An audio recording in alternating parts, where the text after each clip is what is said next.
please. Hello, Mario. How are you? Okay, nice to meet you.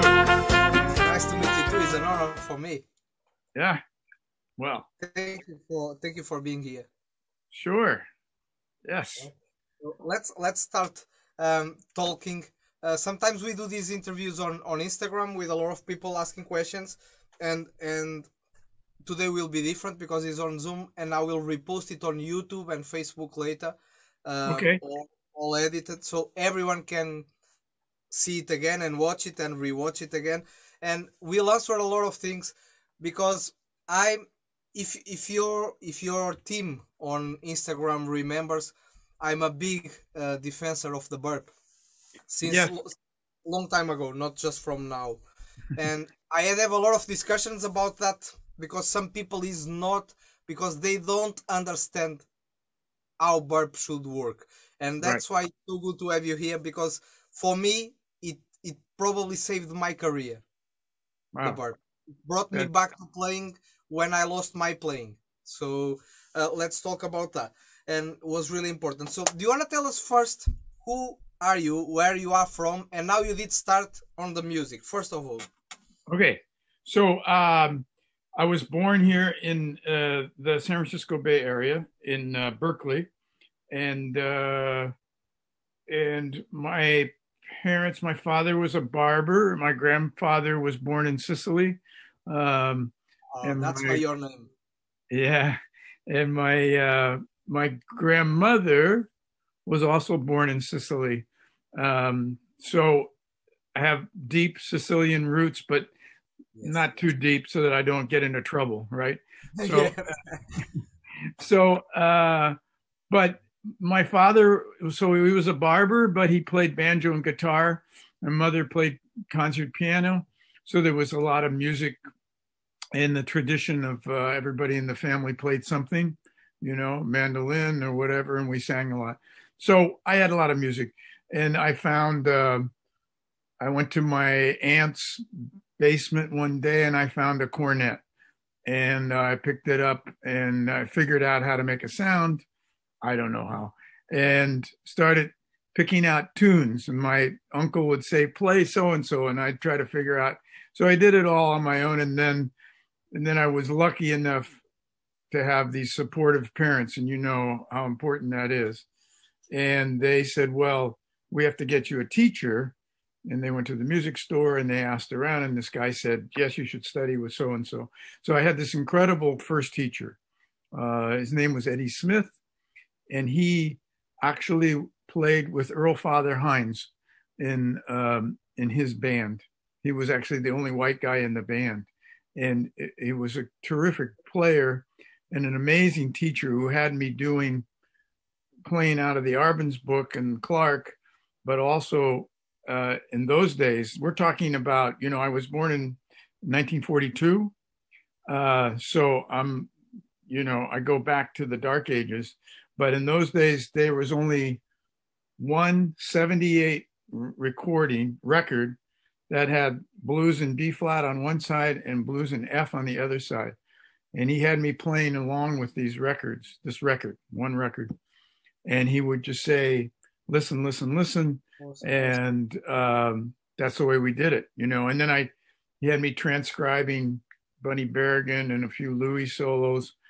And this was my first teacher. It was amazing. So I give him a lot of credit, and I talk about him with a lot of respect because if we were also lucky, to have that. But he stressed every part of trumpet playing. We would talk about all sorts of things that I didn't think had any relationship, but it was about your brain being connected to what you were doing and playing. And he said that, you want to be a musician who plays trumpet. And that's really what I try to describe myself as. I was able to make a living. I joined the union when I was 13, and I started playing in bands and working on the weekends and helping my folks out. And so he said after 3 years, he said he couldn't teach me as well as his teacher could. So he took me to his teacher, who was an old German fellow who played violin and cornet, which was a Yes. tradition, you know. Yes. And he was tough. Okay. Uh, you know, I would play, and if I wasn't like that, he'd give me a little whack. And my mother would come to all my lessons and sit in the back and take notes. This was like, the support beyond support. And so one day she said, Yeah. Mr. Ottoman, you never say anything good about Mario. Is he doing okay? And Mr. Ottoman said, we don't have time for that. He's fine, but we have work to do. That was his attitude. Anyhow, Yeah. Just let which, it go. which was very good for me for all my life because even when I studied with Vacchiano in New York at Juilliard, uh, he was a tough teacher. His method was not like mine. His was, I'm going to basically tell you you can't do anything, and then you'll listen to me, and then I'll tell you how to do it the right way. So he would just keep poking around until I screwed something up, and then he would say, "See, I told you you can't do that." And I'd say, "Okay." And so, but I learned. Yeah. And later on, of course, we were colleagues, and he said, "Oh, just call me Bill." And I knew you were going to be successful because, you did everything very well, blah, blah, blah. So that my teaching thing was great. I also studied with Jimmy Stamp when I Yes. was in Los Angeles, and that was a big part of course, the BERP and how Well, that all I came was about. to, I will talk about that exactly. Exactly. Yes, And it makes a lot of sense. yeah. So I studied with Jimmy twice. When I was in college, I studied a little bit with him, but I wasn't, you know, at that age, I thought I knew everything. I was doing okay, and I mean, I wasn't cocky, but I felt like, okay. So I studied with two teachers at there, and the other one was a great Les Remsen, a great, he was in the LA Philharmonic back in the 40s. It's a great player. And so then, so I got a little bit of buzzing then, but I wasn't really into it. And then I went to Juilliard.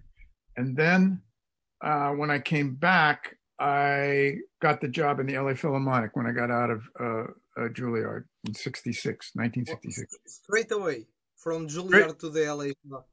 Yeah, I was, those days, it wasn't like thousands of people showing up for auditions.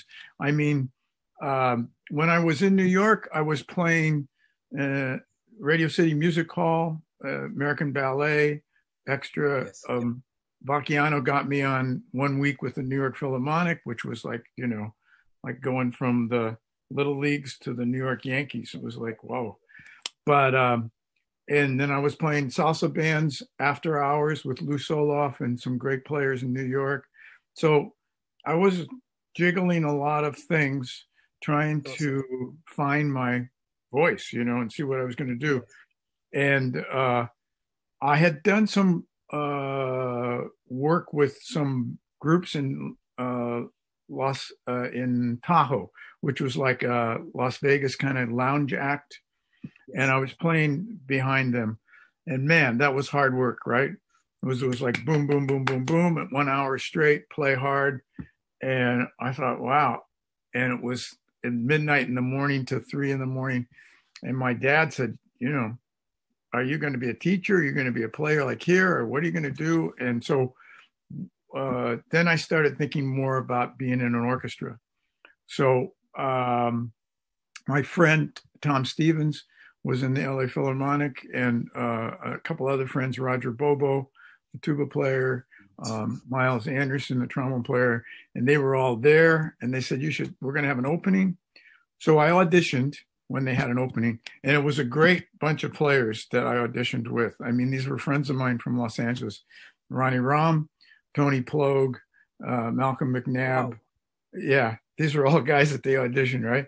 And Tony was with me, well, a few weeks ago, and we were together teaching in a conference in Croatia as well. Great oh, guy. really? Yeah, Great he's guy. wonderful. Yeah, he Yeah, used to play extra with us in the LA Phil. I Uh, love it. yeah, he's a dear friend, and he taught at the Music Academy in Santa Barbara before I taught there. So anyhow, so we all played, and in those days, no preliminary tape. You just show up at the day, and we all knew each other, and you walked out. And uh, I had asked my friends, like, Roger, should I try to play? What does Zubin like to hear here? And everybody said, just play the way you play, and that's always been my philosophy. I don't try to do something different because it's not going to come out very well. Yeah. So, so I went ahead and I played, and I Zubin Mehta, who was a great conductor, but he didn't know too much about the playing of instruments. Frankly, he was one of those conductors who had the big picture, but so he would ask for some things, and sometimes he didn't really know. So I remember playing Pines and a few things that I really felt good about. And then he said to the first trumpet at the time, he said, "Well, I want to hear Zarathustra." And the first trumpet player was a really nice guy, and he turned to me and he said, "Do you want to play Zarathustra at the call?" And I said, "No." And he said, "Okay." So he turned around to me and he said, "We don't have the music for that. You can't play that right now." Wow. Old times. Old times. Who would ever do that these days, right? It would never happen. Anyhow, as it turned out, I had a good day. And the other guys, Ronnie Rom, who was a friend of mine, continues to be a friend of mine, was in New York the year before visiting, and we hung out. We had lunch or something. And he said, there's going to be an opening in LA, and I've been playing extra with them. I'm going to get that job. I said, "Oh, great, Ronnie." I was in New York. I don't know what I was going to. So there we were at the audition at the same time. And for whatever reason, I got the job. He didn't, but then he got Canadian brass, right? So Exactly. every time I saw him after that, I said, "Okay, I got the job, but you made all the money, right?" Well, yes. Yes. So, but in those, that was very, very great experience. And then that orchestra, of course, took off with Zubin. We did a lot of world tours and recordings, and we had the LA Brass Quintet, which just released a bunch of I don't know if you've heard them, but I can send you a copy of this. Some of the stuff we did early has been re-released on CDs and stuff. Yes. So yeah, okay, I think it's really great playing. It was, that was a great band. We worked hard. In those days, the orchestras were busy, but I felt personally that I wanted to have more of a voice in other kinds of music, just besides playing second or third trumpet in the orchestra. Yes. So the quintet was the great outlet for that. So here's what happened. So then I'm into the orchestra playing, and it's 75, 76 maybe. And suddenly I changed mouthpieces, and I went from a Bach to a Bush mouthpiece, and all of a sudden I couldn't keep the horn on my face. It kept sliding off my face. So That's everybody how said, it would be. yeah. So everybody said, "Well, you got to go see Stamp again." So that's when I went to see Jimmy, and I really spent, a couple of times a week with him for maybe a year or two. And basically, he put my face back together. He created an embouchure, a face for me. And that's when I really started to understand his concept of buzzing and where it came from. And, everybody in Los Angeles was seeing him, not just trumpet players, Oh, brass yes. players. Yeah, yeah, brass players, because he made it simple, but he wouldn't let you get past the point. If he didn't think you got it up to that point, he would not let you go beyond it. Sometimes we would just work on, just poo attack, keep the Yes. lips together, let the air go through the lips, blah blah blah. So he would stop you. And I think what I learned a lot from Jimmy, not only all of this technical stuff, but the idea that it's when you get result oriented, when you think about what you want to do and if you get outside of yourself a little bit too much, that's when we get into trouble, because we have a lot of old survival techniques and things that we do to get notes to come out, and we all do it. And no matter where you are in your career, right? You warm up and you get all ready, and then you're in the moment, and sometimes you just got to go for it and you have to do something. But if those bad habits kick in to the all the time, then you're in trouble. Yes. So I think I learned there, and I've developed with my students. I talk a lot about that. About don't don't be result oriented. Be in the moment and do your basics. Do your remember the things that we want to habituate, to make into habits, to make things that are positive and foundational. And so that's really where I focus with Jimmy's stuff. And I think I took, when I worked with Jimmy, one of the things that he would have us do, of course, was at the time, he would have us, buzz in the mouthpiece with the two fingers and all that stuff that he required. And sometimes he would have us hold a finger over the end of it to create a little resistance, or we'd put a little, what they called these electrical alligator clips. You'd put it over the ends. You've probably seen those. So anyhow, but then he would have you hold the horn in the other hand, right? So,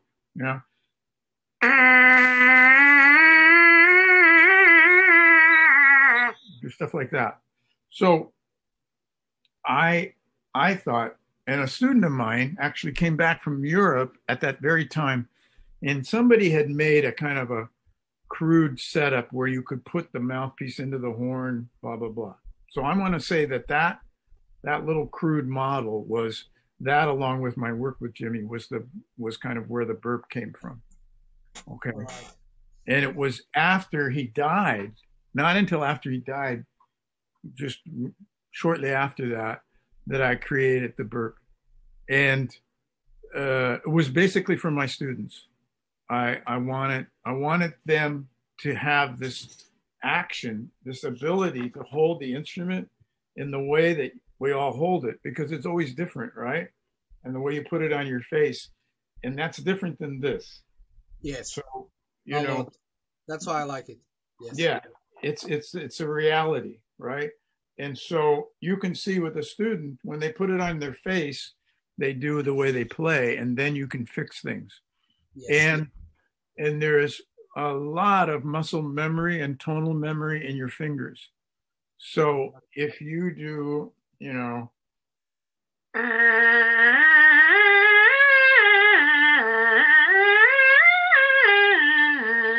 you're doing those intervals there, they should be on the horn,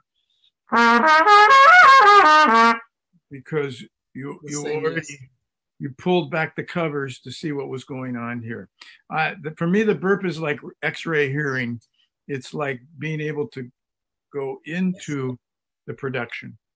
And for people who I talk to, thousands of people at clinics and things, well, why? I just practice. Why do you need to do that? Well, maybe you don't need to do it, but if you're like me and I love to play, but I don't necessarily love to spend 3 hours and get nowhere, like, it's like, there's no heroes in the practice room, we need to be as efficient as we can, I think.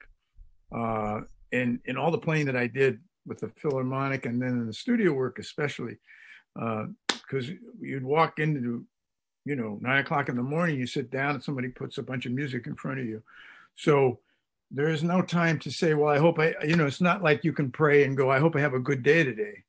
Exactly. It's too late for that, And I've always said that the trumpet playing is not a religion, and this is nothing against religion, but I mean, I'm just saying we need to know what we're doing and how we do it. And then forget about it. When you play and you make music. But and it's like, all the great sports people that we watch, right? They work, they break things down, they analyze, they understand, they work on it, they drill, And then when they play the game, that's the game. It's a whole different thing. So that's my basic approach and thing about using the burp. And I start and just to finish up. I know I've been talking a lot, but No. That's why you are here. Keep it. okay, Keep okay. going. So I think the part that Jimmy taught that is kind of, I don't want to say underappreciated, but people don't talk about it as much. And it's about the breathing and the setup of the face that he talked about. Everybody does the little buzzing exercise and they do the routines. Not too often is it done correctly, with the right approach. But his breathing thing, that combined, when I was in New York, I worked with Vince Penzarella, New York Philharmonic, and Vince and I were doing Radio City Music Hall together. So what a great section. Lou Soloff, Vince Penzarella, and myself. And I can't remember who else was another great player down there. So we would have these in between shows at Radio City. You had to just sit around and we talk. And Vince had studied with Jacobs in Chicago, and with Herseth and a couple other people. Anyhow, so he had that whole approach. So we talked about breathing with him. I talked about breathing with him, and Stamp was, if you look at carefully at his method in the book that Tom put together of his stuff, that exercise where you take the breath, you let your everything out, all the air out, and you put your head between your knees, and Yes. you come up and you take the breath. Do you do that every day? Does everybody do that? Probably not. But Not every day, but I do it sometimes. I yes, like it. it's the best reminder, because when you do that, you go down,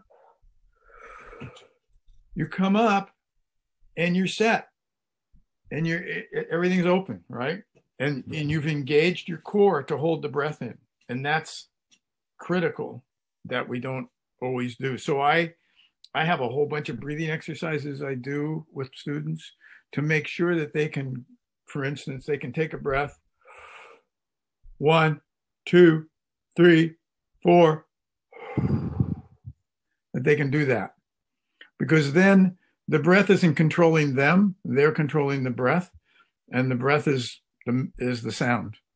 And so sometimes we never get the trumpet out of the case because the breathing is so messed up, Yes. And when the breathing's messed up, all sorts of bad stuff happens. So and you can't dial it in. You can't just say, okay, I learned how to breathe.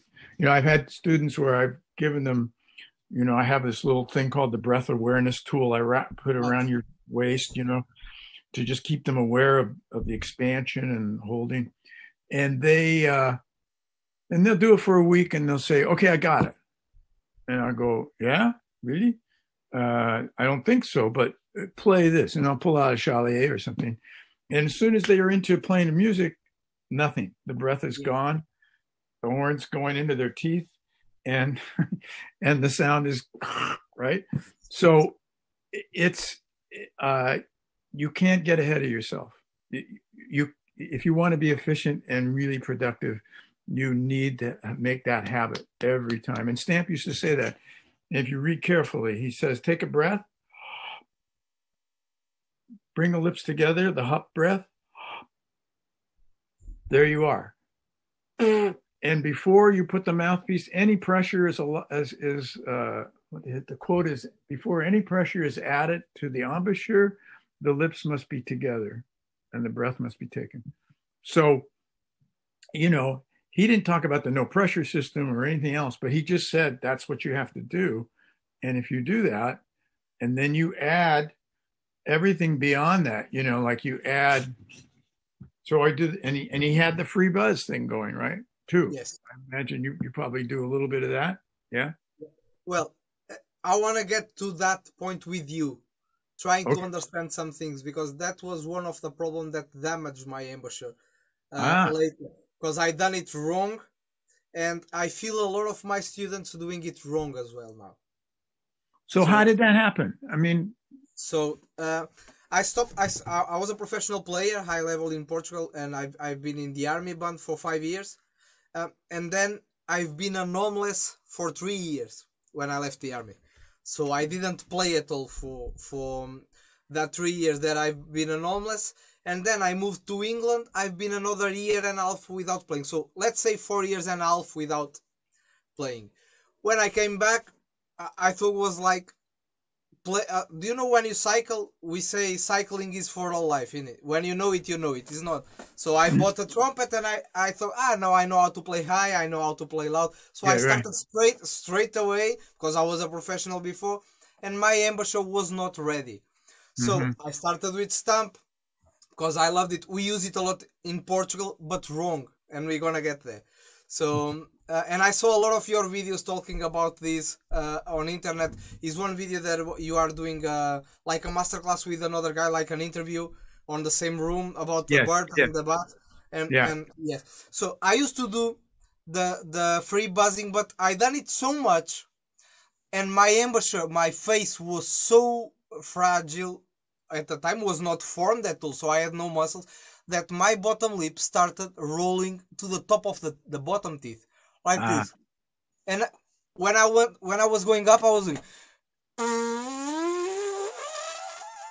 yes, and yes. so I developed a cyst, a big cyst Ah, on my lip, and my lip suddenly stopped totally. So I thought I lost my career. This is the time now again, and wow. that's when I got a burp. Ah, okay.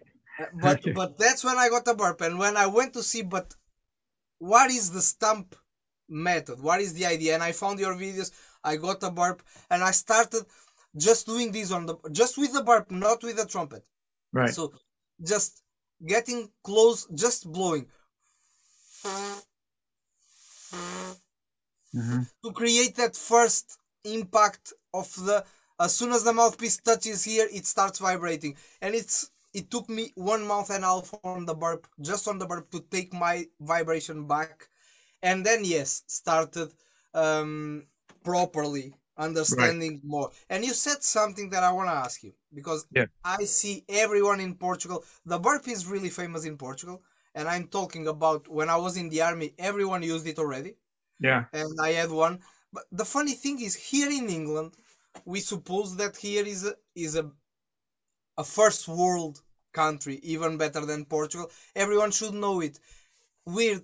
Everyone asks me what my burp is. Well, actually, I had to give mine. I told you, I had to give mine to a friend that is a professional. They don't know what is the burp. Some people does, but not a lot.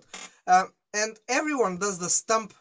Everyone does the stump. When you get to any band room, people is there, taya, Right. Right. taya, and they do this, taya. Yeah. They don't use the line. And you said something about Stump wanted that notes in tune. That is the idea of that line. Yeah. Do you want to explain that exercise? Because I think it's really important, because Stump is probably the method that most people uses without Arban, of course, Arban as well, but Right. can you Right. explain Yes. the concept, the real concept of stump on that? Yes. Well, just to back up one little thing, I want to, and then I'll do that because Do, you do, do, talk do. about the free buzz and how this went away for you, the lower lip. And when I was going through this embouchure change in work, I worked with a lot of the great brass players, and I had one person who told me, uh, he said, "Well, you don't have your lower lip against your lower teeth is not happening at all." And he said, "Think of it as like a in baseball a catcher's mitt, so that you grab with that lower lip, and you're going to be able to catch a ball that somebody throws with you like that, like grab it. So when you do that, you activate this whole muscle, Yes, and then this keeps it nice and flat, and it keeps it against the teeth. Um, and yes, so yes, I've always used that. And then he said, and then when you bring the mouthpiece up, you make that same connection with the lower part of the mouthpiece and the lower lip. So, so So I can have the mouthpiece on the lower lip buzzing, right? And then rotate. There Exactly. it is, right? Yes. So this is, and so that's the way I work students. And if everybody, I ask if you do free buzzing and they say yes, and then they show me what they do and it's not right. It's like, whatever. And Exactly. the free buzzing is the absolute part of the foundation for the embouchure. It's not a separate thing. It is part of playing. So every time you pick up the horn and you're going to play, that you have to get in that same position. So that's just to verify it. And a lot of times I have students just lay the horn on top of the free buzz, right? So and then take it off. That's what I was. That's what I started doing exactly. Yeah, But because with the bar first. then you're proving it. Then you're really establishing it. Okay, so then the whole stamp thing about centers. Okay, and the design of every exercise that he does, there's a purpose to it, and that particular one that you're talking about, the downward one, the idea is that the upper note in that figure is something that just comes out of the principal note. It's not a note you have to make. If you play the note before it correctly, that note is there already. And I like to teach it. I try to tell my students the note you're going to is inside the note you're playing right now. Okay? So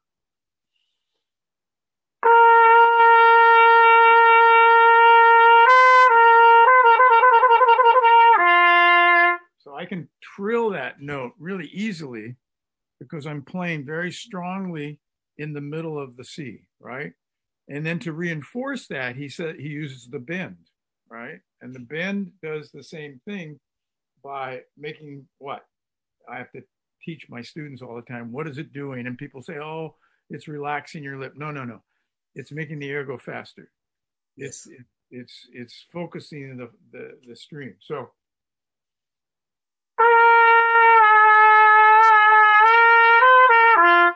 when I do that bend, and then I don't only do it, but you hold on to the energy that you create in the bend and you bring it back to the note you're playing, and then the D is boom, right there.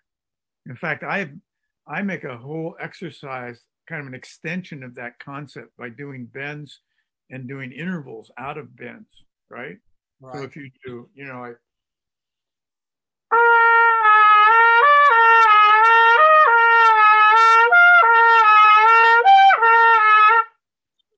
so those suddenly that interval becomes closer and closer. Closer.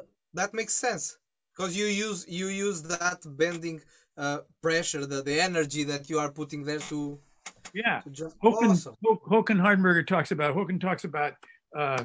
thinking of that bend as a rebound off of like a diving board, like you're bouncing, you're getting in and boom, and then boom, it just shoots you into that next note.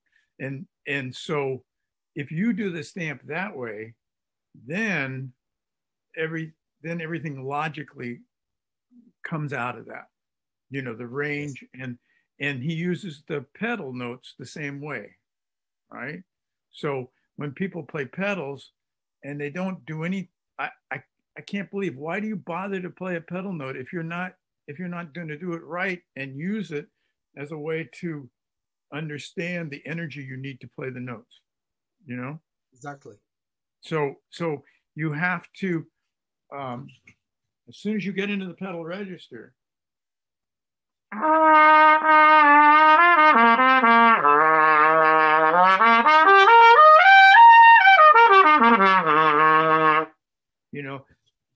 Jimmy used to say, the note you start at, no matter how high you go, wherever you go, you have to match those beginning and ending notes. They have to sound with the same resonance. They have to have the same energy to them. If they do, that means you use the air to go wherever you were going to go, and you come back down. And that is such a great habit, right?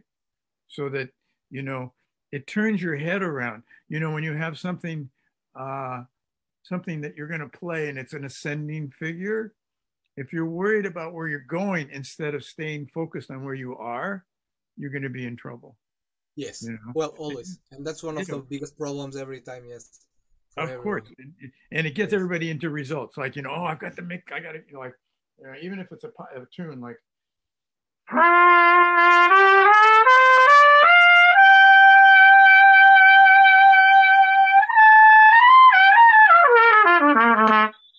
say I'm playing that tune, I'm still thinking that bottom note all the way up.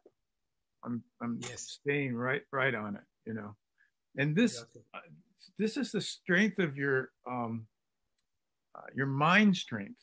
That's why I like to do some meditation. I like to do some things where I do focus.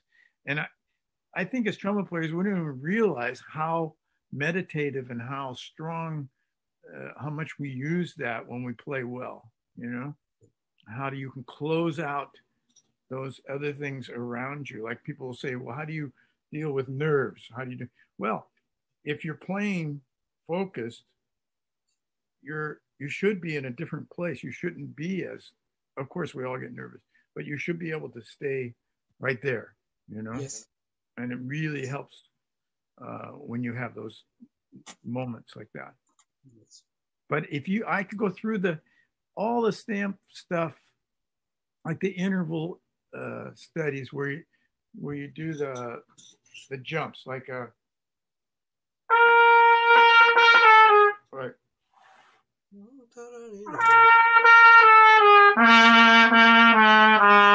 Right, like that, those same principles, that you make the connection with the crescendo, and a lot of times the crescendo is not even noticeable. He said crescendo, but what he really meant was keep the air going, efficiently and fast. And pulling the air in it. That's why exactly. Yeah, exactly. That's why he writes those things in. So, it's timeless. And my poor family, I'm sure people around you know this too. I mean, all my kids and now my wife, they can sing my warm up, because I do it every day, right? Like my son will say, "Dad, are you still doing that? Da da da da. Are you still doing that?" I said, "Yeah." "Why do you do that every day?" I said, "Yeah." It's like my kids know it too, so right. That's normal. And I think they will, when I die, they will remember it. So that's good. Let me ask you something, Mario. Is the only doubt that I had about the BERP, the black one, because then you have the metal one, right? The classic. Yeah. Let's talk about the black one. So, the lead pipe of the trumpet, that's where it fits and it screws. Right. Holding that will not take some resonance of the lead pipe of the trumpet. Will that not make it heavier? The sound heavier as when you put some like heavy cap or something? People have asked me about that. I personally, I can't feel it, but logically it should do, but it doesn't. That's why I'm asking, because some students asked me that. That's why I'm asking you. Right. I don't think it changes anything. I don't think so. In fact, I have heard, and of course, I like to hear this. Somebody said, "Well, actually, I think it helps you center the sound." Well, exactly. It's like if anything, it's something that I said, well, maybe. But I keep mine on all the time. Of course, a lot of people take it off when they go to perform, whatever. On the other hand, when I was in the studios and in orchestras, I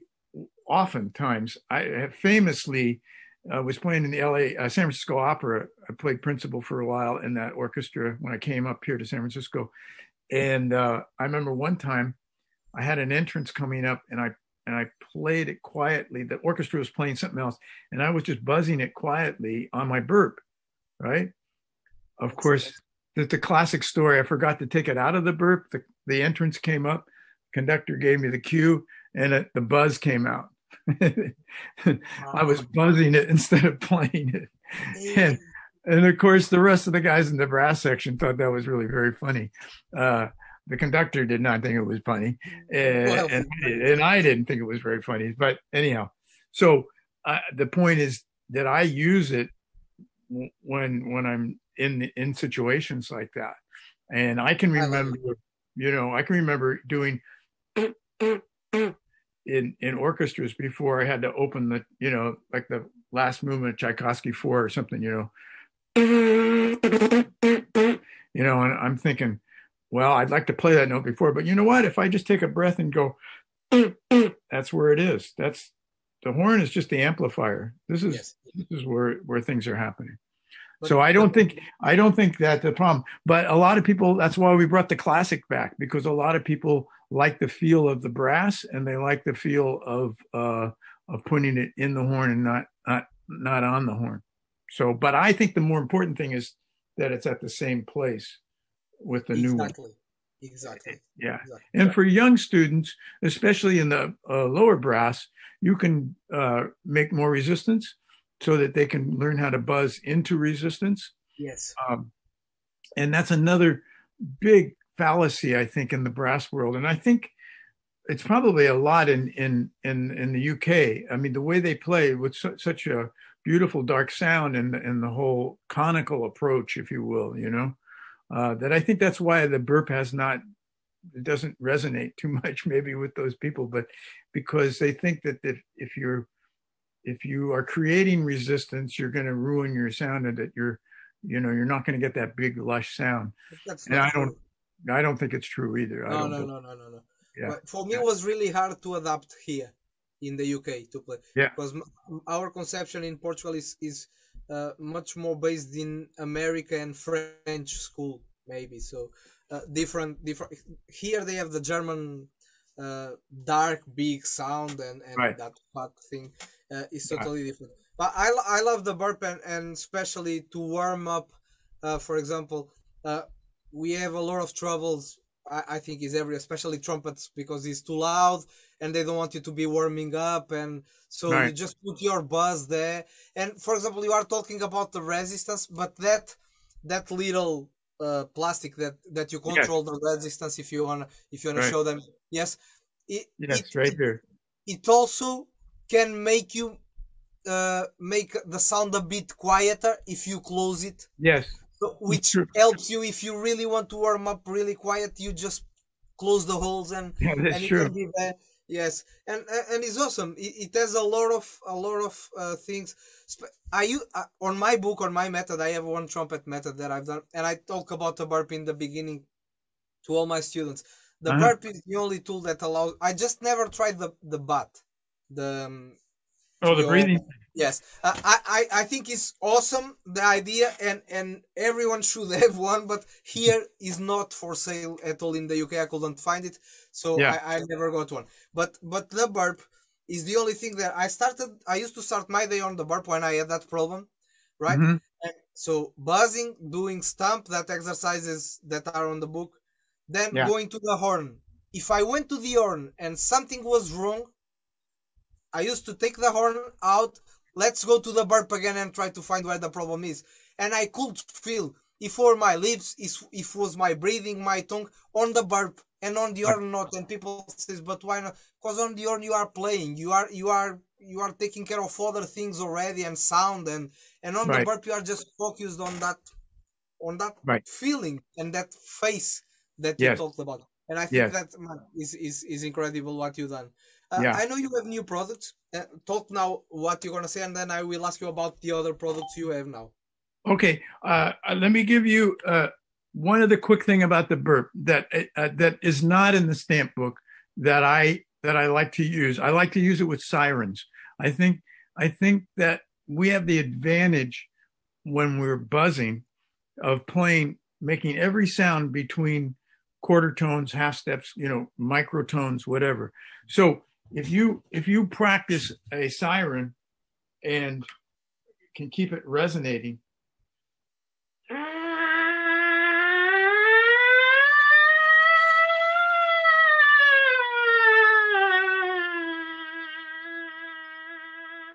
So within that is every note that you want to play, right? So if you have that same energy and then you add fingers to that,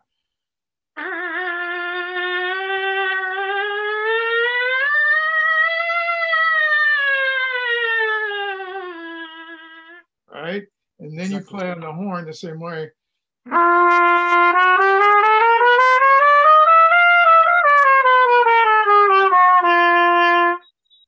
It's going to be there. So Yes. there's you need if you get creative about the use of it, and when if you really understand what it shows you, it's an incredible tool that way. And then you take it into whatever you're playing, whatever you're working on. I tell my students, Exactly. if you haven't played your burp in the last 5 minutes, you're probably wasting your time, because if you're working on a Charlier etude or something, and there's an interval that's not coming out, what are you doing? Are you going to keep practicing that interval 20 times, 40? I hear Exactly. students, it's like, Exactly. why are you doing that? It's not going to get better. It's like hitting your head against the wall and hoping the wall falls down. No, think and go, wait a minute, take a step back and figure out another way to get Yes. around the wall. So that I just wanted to add that little thing. Um, No, that's true. That's true. And one other thing that I want to say, I interview everyone here on this channel in every kind of brand, but I always, and people knows me, I always defend what I like to defend, and I'm really straightforward. And is one other tool that people try to make similar with the burp, that is, so you fit it on the lead pipe, but then is a hole on the metal where you put the mouthpiece. yes, And one yes, of my students came to me with that, and I'm friend with a guy that builds that. I have to say here, but I want to ask you if you have the same opinion. Not because you are a suspect, because you are the owner of the burp. right, It's not the same. Why? Because the burp has a box like a lead pipe, so it allows you to have that resonance and that a bit louder resonance too. And the other one, not the other one. So the other one doesn't have this in right, it. You know what I mean? right, You have the shank like this, totally open, and you are just blowing it. So right, for what do you want that? right. Yeah, Do you know what yes, I mean? Do you know what I'm yes, saying? All right. yes, and So yes. So why it's is about the important that resonance of that little box you have on the bird? right. So the I think it's a fallacy. It's to think that we don't want to have resistance. Uh, we play into resistance. Of course. Resistance is part of what we do. I mean, it is as anything. That's how they make the sound. So so to practice something that's open is, I don't think it's going in the right direction. I think it takes you, it blows things apart. It doesn't create the place where you do have to create the resistance, which is here, in a way, with the air. And you certainly don't want to create any air resistance. So this has to be Exactly. open, and you want to learn how to buzz into resistance. And a lot of people like, oh, it's like, if you play a Monet trumpet and you have this wide open instrument and a wide open mouthpiece and you sound great for 5 minutes, excuse me, I have prejudice, but I don't think that instrument is necessarily for everybody to use. And you have It's to be not. really, No. it's a very demanding instrument, and I think most people, frankly, can't handle that kind of thing. I think you need to learn to play into the resistance, and that's really where you get the buzz and the resonance of the sound in the resistance. So that's my Exactly. answer to that. Yeah. Exactly. And that's why I'm asking you, because I have the same opinion, and it's really good to know, because all the teachers will watch this, and most of them in Portugal, in the university, in the conservatoire, all of them use the burp. It's really used a lot in Portugal, Well, that's and great. It's it's a nice to great. hear. Yes, good. Since I was a kid, everyone goes to the conservatoire, you need a burp. The teacher straight away tells you you need one. So it's really good. Mario, you have more products now in the market that are new things. They are not new concepts, but you have oils now, you have greases. What else do you have? And please, where people can find the bat in Europe, if that's possible, because in Portugal, for here in England is easier to order from there, But in Portugal, if you order something from America, for example, the bat, if it's $20, they're gonna pay $40 more just on the duties when it gets in Portugal. So it's impossible. Well, we do have a Spanish distributor, and I'm trying to think of the name of it. I'll get it to you later. I can't remember right now, but there is somebody for Spain and Portugal who should be putting it in the stores. So the stores should be able to get it. The bat as well. And the bat as well. Yes. In fact, the bat has, which looks like this. The bat, we actually have the instructions in Spanish also. Awesome. For the breathing and all the stuff with the bat. And I think the bat, I personally, when I came up with the bat, of course, I always have a lot of passion about my products and my things, because I think I don't think in terms of a high-end capitalist. I'm not trying to make a lot of money off of it. I really think they help people and students and things. So, and I was always surprised that everybody thinks they know how to breathe, but I think when you wear this every day, I'm going to send you one too, just for fun. And if you wear it every day, all of a sudden you go, whoa, when I start to do that, I'm not even conscious of taking a breath and expanding and engaging. So that's one thing. So the other stuff, the oil, the world didn't need any more valve oil, but we have the only stuff that's made from plants, plant-based. That's why I'm asking exactly. Yeah. Exactly. So it's a green product. They take the residue from Brazil, actually. They take the residue of sugarcane. They create a carbohydrate, a hydrocarbon, I think it is. Yes. And that becomes the basis for the lubricant. And I went to a place here locally and told them, this is what I need. Can you make something? And they said, oh, they thought it was fun because they were making stuff for airplanes. And now they're making little things for trumpets. So it's a very good, and the oil lasts forever. So it's a very bad marketing tool, because we don't sell as much because it lasts a long time, but it's very economical. And that's cool. So we do oil and slide grease and lube. And there's a new one for trombone that we made from the same material. People really like. And then the latest thing, well, then I have a little CD that goes along brass, BERP and the basics. And if people can't find it in the country where they are, they shoot me an email and we'll find a distributor for you. We'll get someone who you can talk to. I will share all your details with the interview anyway later on YouTube and Facebook. So people can follow. And then the latest thing is this with this COVID thing, it's just been a really challenge. And I have some nonprofits that are helping create relief aid for musicians, especially jazz players. And so we've distributed a lot of funds from BERP sales and things. But I thought, and I went out and tried some of the bell masks that are out there. And I could not make the notes come out when I put that thing on there. They were just covers for the bell. So I started experimenting. And I came up with this plan, which is you put Velcro in the inside of the bell, and then you take this material. And this material is from a company that makes face masks, okay? They're called Filti, F-I-L-T-I. And they make this incredible three-layered material that's got a nano fabric inside of it. And it's and the efficacy of the filter is like 93%, something like that. Yes. So when you play on this, I can actually play,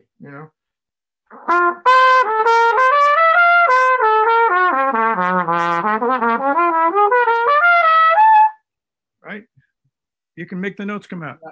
And it doesn't filter the sound too much as well, which is good. Exactly. And then we also, because a lot of people said the spit valve, right? So we make I was about to ask you that. Little, it's like you strap it on. There's a sponge inside. You go all day, you play. Nothing goes on the floor. Even after this is all over, I hope maybe some people will, so their wives won't yell at them about putting spit on the floor, But So that's really useful, the one for the speech, because yeah, sometimes it's disgusting. yeah. Yes. Awesome. All right. So Mario, so that's what we got. that's awesome. My Let pleasure. let me well, wait, your connection just got bad for a second. Let me Okay. make sure we are on the best. Okay. Mario, do you have, let me just ask you now a personal question, personal, professional, but personal, as if Yes. I'm interested in learning from you a lot. Um, and do you have any kind of book, method, compilation from your exercises that you use to your students that we can buy or that you can share with people to learn Hmm. your conceptions? That's a good question. The answer is no. Uh, Okay. but I'm working now with a friend, Michael Zonshine. I don't know if you know him, but he has Yeah, yeah, helped yeah. Well, helped. that's from Facebook. Yes, he helps Tom with the stamp stuff, and he helped a lot of people. And he and I are friends, and he thinks that I have something called the first 30 minutes that I've worked on that I have compiled, and I'm happy to send you out a sheet of it. But he thinks we can break it down into little smaller things, and Do it, maybe I don't think please. a book is there, but I think there might be something like that, which would be a compilation of short 1 2 minute, let's focus on this kind of things, and that's what I'm working on now. That I hope I can. All right, that's awesome, because we'll help a lot of people that wants to use the burp as well properly. You could have some sections Yes, based yes, on. and of course the stuff that's out there, the one on the website, the YouTube Bat and the Burp, that's got most Yes, of my stuff on it, where I lie on the ground and play with the trumpet and all that crazy stuff. Yeah. I saw that. Awesome, awesome, So, awesome. All right. Luis, I this is so much fun, man. To talk to. Well, was for me it was an honor. I'm talking with you, and I can't believe it, because some years ago I was just looking at you and learning. So internet is as this, and finally I got my career back as well. Thanks So you're God. playing all the But it's time so good now? to. Well, yeah, yeah, yeah. That's my job now. And I Great, just won the bronze medal at the Global Music Awards now. So was a great, big man. help. Well, yeah, so, and I'm a jazz player, as you were saying. Of course, things are not easy for us now, but so I just decided to do this channel on the time when the quarantine came, to help people that has no opportunity to contact people like you at all. And Yeah, now I have, so I want to give them for free this opportunity to learn from you, because they're gonna watch this and they're gonna be, and I think it's awesome, that's because this is wonderful. history and they are memories. Yeah. And man, you are one of the greatest ever, and I'm just talking with you here. So Well, that, for me, that means a lot. well, thank you very much. And as I always have, music has allowed me to do so many great things and play with so many great players.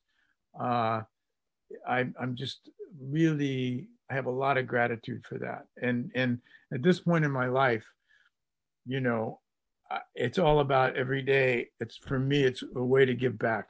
So when you said, and the way you put it out there, I thought, well, this is anytime, and if you come up with some other way of doing it, and you want me to participate, you just call me, let me know, I will.